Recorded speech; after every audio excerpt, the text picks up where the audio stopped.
अनन्या के साथ सब रुद्र और गौरी को मिलाने का प्लान करने लगे। पहले हमें उन दोनों को ज्यादा टाइम तक साथ रखना होगा। ये सुन अनन्या बोली, आज शाम मूवी देखने चलते हैं सब। हाँ ये ठीक रहेगा, आज थोड़ा डेमो क्लास देख लेते हैं, फिर सोचते हैं कि आगे क्या करना है। अनन्या की बात सुनकर ऋतु बोली। तो वहीं सब शाम होते ही अपने मिशन गौरी को अंजाम देने निकल पड़े, जहाँ अनन्या ने विपुल को भी बुला लिया था। विपुल के आते ही रुद्र और समीर उसके साथ उसे कंपनी देने लगे। अभी मूवी स्टार्ट होने में टाइम था तो सब बैठकर बातें कर रहे थे। तभी उन्हें सामने से शुभ और मेनका आते हुए दिखाई दिए, जिसे देख सब चौंक गए। सब एक नजर रुद्र को देखते तो एक नजर गौरी पर और फिर शुभ की तरफ।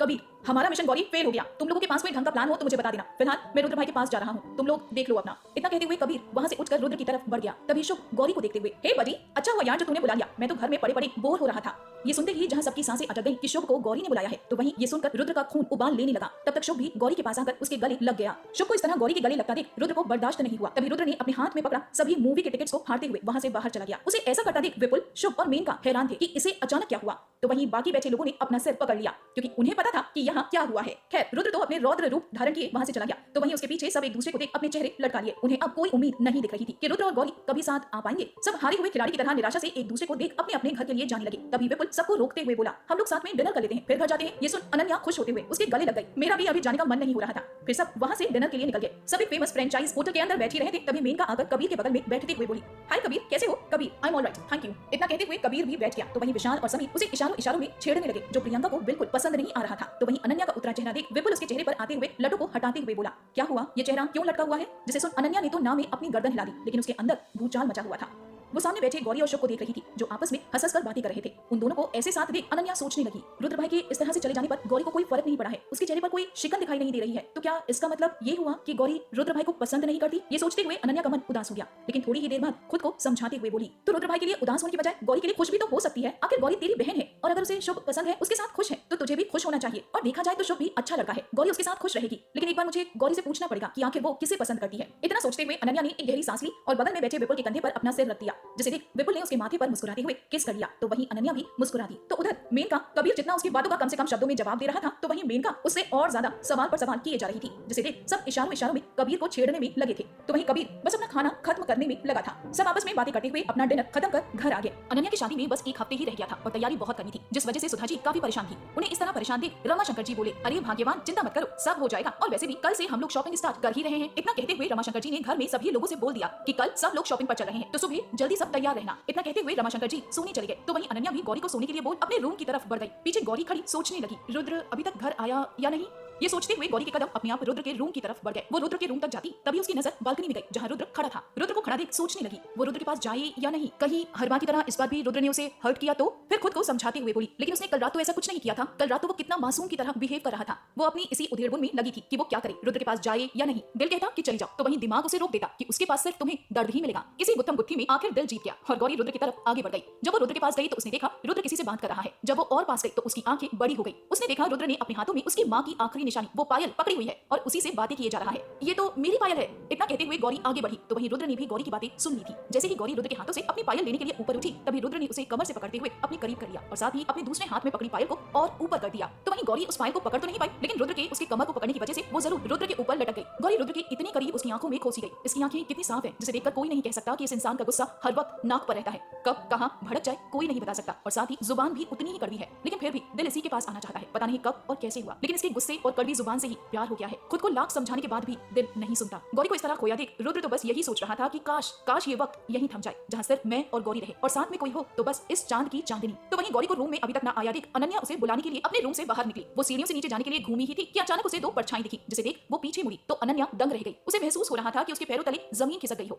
सामने का नजारा देखकर उसे लग रहा था कि उसने कुछ गलत देख लिया है, लेकिन तभी उसके चेहरे पर एक बड़ी सी स्माइल आ गई और उसने सामने एक दूसरे में खोए हुए रुद्र और गौरी की पिक्चर क्लिक कर ली और उन्हें ऑल द बेस्ट का इशारा करते हुए वहां से मुस्कुराते हुए अपने रूम में चली गई। रूम के अंदर जाकर उसने उस क्लिक की हुई पिक्चर को देखा, फिर कुछ सोचते हुए मिशन गौरी में शामिल हुए ग्रुप को फॉरवर्ड कर दिया और फिर खुशी से चहकते हुए बेड पर लेट गई। तो वहीं रुद्र अपने होश में वापस आते हुए देखा कि गौरी अभी भी उसे ही देख रही है और ये देख उसके चेहरे पर एक छोटी सी स्माइल आ गई। उसने गौरी की पायल उसके कानों तक ले जाकर थोड़ी हिला दी, जिसकी छनछन की आवाज से गौरी अपने होश में वापस आ गई और वो अपनी पायल को पकड़ते हुए बोली, ये मेरी पायल है रुद्र, आपके पास कैसे आई? ये सुन रुद्र उस पायल को गौरी की पकड़ से दूर करता हुआ बोला, एक्सक्यूज मी, ये तुम्हारी पायल कैसे हो सकती है? ये 3 साल से मेरे साथ है, तो ये मेरी हुई। ये सुन गौरी एक बार फिर उस पायल की तरफ लपकते हुए बोली, रुद्र आप पायल का क्या करोगे? आपको पहनना है? हाँ मुझे पहनना है। जब रुद्र ने ये बोला तो गौरी उसे घूरने लगी। तो वहीं रुद्र ने जब ध्यान दिया कि उसने क्या बोल दिया, तब वो खुद को संभालते हुए बोला, मेरा मतलब था कि ये 3 साल से मेरे पास है तो आगे भी मेरे पास ही रहेगी। ये सुन गौरी बोली, रुद्र लेकिन ये मेरी पायल है। हाँ ये 3 साल पहले कहीं गिर गई थी, लेकिन प्लीज दे दो। सॉरी मिस गौरी वर्मा, मैं इसे नहीं देने वाला। तभी गौरी ने ध्यान दिया कि रुद्र उसे कमर से पकड़ रखा है और साथ ही उसका एक हाथ रुद्र के गले में है, जिसे देख गौरी थोड़ी असहज महसूस करने लगी थी। रुद्र हमें छोड़िए, हमें जाना है। गौरी की ये बात सुनने के बाद रुद्र ने भी ध्यान दिया कि दोनों इस समय किस पोजीशन में हैं।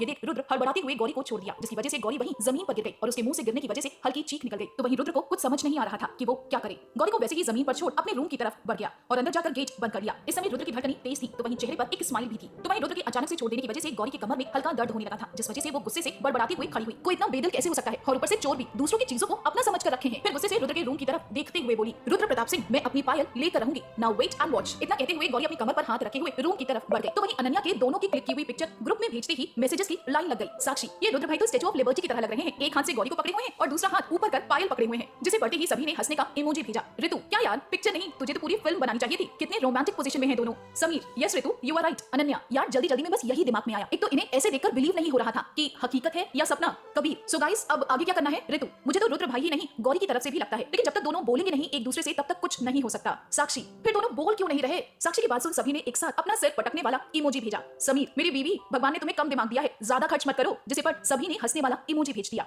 कबीर ये दोनों कभी नहीं बोलेंगे, बस खुद ही एक दूसरे को लेकर कहानी बनाएंगे और बिल्लियों की तरह लड़कर अलग हो जाएंगे। अनन्या नहीं यार ऐसा नहीं होना चाहिए, हमें ही कुछ करना पड़ेगा। प्रियंका लेकिन इन बिल्लियों के गले में घंटी बांधेगा कौन। ये मैसेज पढ़ते ही सब शांत हो गए, क्योंकि दोनों को सामने लाने का प्लान फेल हो चुका था। जब सामने ही नहीं आएंगे तो साथ में कैसे रहेंगे, ये सोच सोचकर सबके सिर में दर्द होने लगा। सोचते हैं ऐसा बोलकर सभी ने अपना फोन साइड में रख दिया। तो वहीं गौरी बड़बड़ाते हुए रूम के अंदर आई और बेड पर लेट गई। गौरी को इस तरह बड़बड़ाता देख अनन्या ने बिस्तर के अंदर ही अपना सिर पीट लिया। फिर से लड़ गए दोनों, कैसे होगा इनका कल्याण, कैसे आएंगे दोनों साथ। ये सोचते सोचते अनन्या भी सो गई।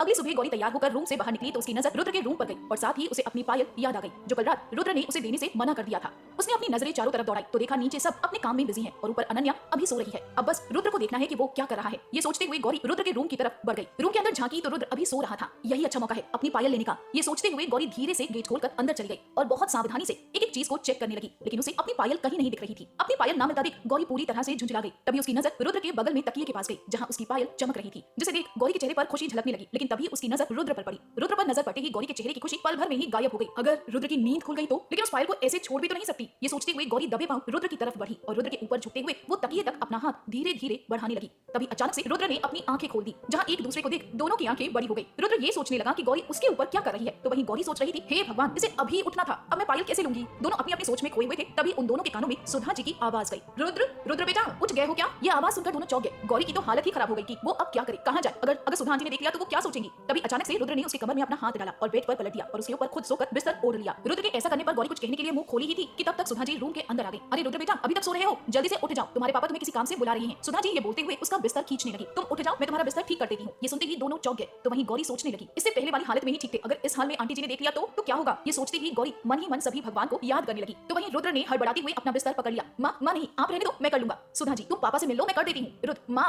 मैंने कपड़े नहीं पहने हैं, आप जाओ मैं पहन कर आता हूँ। रुद्र के मुंह से ये सुनते ही उसने कपड़े नहीं पहने हैं। गौरी ने ध्यान दिया तो रुद्र सच में बिना शर्ट पहने सो रहा था। उसे ऐसे देख गौरी ने अपनी आंखें बंद कर ली। सुधा जी अरे तो क्या हुआ, बचपन से बिना शर्ट के कितनी बार देख चुकी हूँ तुम्हें, और वैसे भी माँ से क्या शर्माना।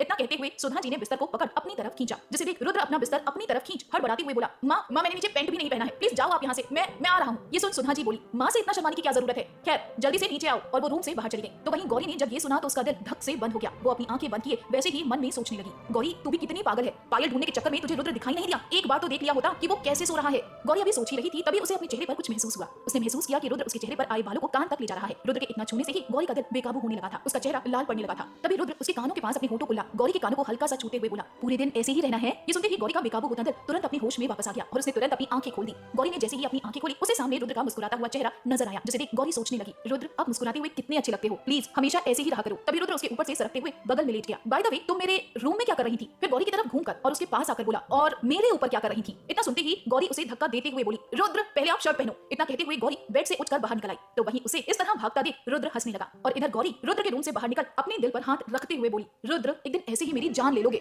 रुद्र सीढ़ियों से उतरकर नीचे हॉल में आया जहां सभी लोग बैठे हुए थे। वहीं उनके बीच में गौरी भी आकर बैठी हुई थी। रुद्र ने एक नजर गौरी पर डाली, फिर उसके सामने ही सोफे पर बैठ गया। रुद्र का उसके सामने बैठना और बार बार उसे ही देखना गौरी को असहज महसूस करा रहा था, जिसकी वजह से वो अपनी नजरें भी ऊपर उठा नहीं पा रही थी। तो वहीं रुद्र को गौरी की ये हालत देख अंदर ही अंदर खुशी महसूस हो रही थी। तभी रमा शंकर जी बोले, रुद्र शादी में अब कुछ ही दिन रह गए हैं और अभी शॉपिंग भी नहीं हुई है, तो आज हम लोग ज्वेलरी की शॉपिंग कर लेते हैं। जिसे सुन रुद्र बोला, डैड हमारे डायमंड जिस शोरूम में जाते हैं हम उनसे ही बात कर लेते हैं, वही बनाकर घर पर ही दे देंगे। रुद्र की बात सुनते ही दादी बोली, अरे छोरे, सारी ज्वेलरी डायमंड की नहीं अच्छी होती, कुछ सोने और चांदी के भी शुभ माने जाते हैं, तो उसके लिए सीधा हमें शॉप से ही लेना पड़ेगा। रुद्र और दादी माँ की बात सुन अचानक से गौरी बोल पड़ी, वैसे भी दादी माँ शॉपिंग घर बैठकर करने में मजा नहीं आता जब तक आप 2-4 दुकान ना घूमो और लास्ट में 4 गोलगप्पे ना खाओ। गौरी की बात सुन सुधा जी और दादी माँ ने उसकी हाँ में हाँ मिलाई, तो वहीं अनन्या भी ऊपर से उतरते हुए बोली, गौरी ने बिल्कुल सही बोला है, घर बैठकर शॉपिंग में कोई फीलिंग नहीं आएगी, हम बाहर चलेंगे। सबकी बात सुनते हुए रुद्र बोला, ठीक है फिर सब लोग बाहर ही चलते हैं। इतना बोलकर रुद्र जैसे ही उठने को हुआ तभी उसके बगल में बैठी दादी माँ की नजर रुद्र के गले पर गई। उसे रोकते हुए बोली, अरे छोरे, ये तेरे गले पर लाल रंग कैसा लगा है? फिर दादी माँ अपने हाथों से रुद्र के गले को छूती हुई बोली, अगर तेरी कोई गर्लफ्रेंड होती तो मैं इसे उसके लिपस्टिक का निशान कहती, लेकिन किस लड़की की किस्मत फूटी है जो तुम्हें बॉयफ्रेंड बनाए। इतना कहते हुए दादी माँ ने अपनी सारी बत्ती सी रुद्र के सामने खोल दी। जब रुद्र ने दादी माँ के मुंह से लिपस्टिक का निशान सुना तो तुरंत गौरी की तरफ देखा, तो वहीं गौरी ने अपने लिप्स को मुंह में दबा लिया था। गौरी की इस हरकत को देख रुद्र मुस्कुराते हुए खड़ा हुआ और सीढ़ियों से चढ़ते हुए अपने रूम की तरफ तैयार होने के लिए बढ़ गया।